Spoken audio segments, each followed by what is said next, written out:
Hospital stays can be tough, but did you know there are some things you can refuse to make your stay safer and more comfortable? Here are 5 things you should think twice about accepting. 1. Blood thinners like heparin or enoxaparin are often given to prevent clots.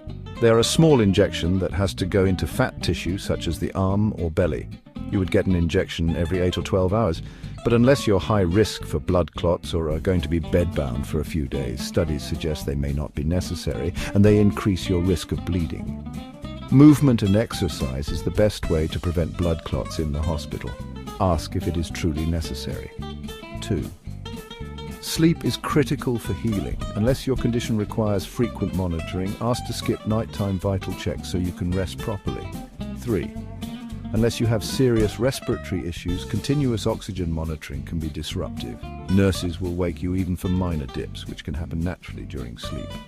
4. If you're not an uncontrolled diabetic or on artificial nutrition, 4 times a day glucose checks are excessive and painful.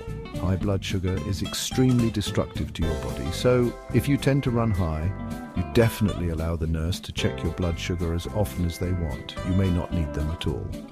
5. Most hospitals will put a catheter in you if you have more than 400 milliliters of urine in your bladder. That's just a bit more than a soda can. Unless you're having serious retention issues, it's best to avoid the risk of infections and discomfort. Remember, you have a say in your care. Always ask if a procedure is truly necessary before agreeing to it. The doctors and nurses know what they are doing, but there is a lot of regulations and universal precautions imposed by the FDA, most of which don't apply to any one person. The staff are just trying to follow protocols. Stay informed and advocate for yourself.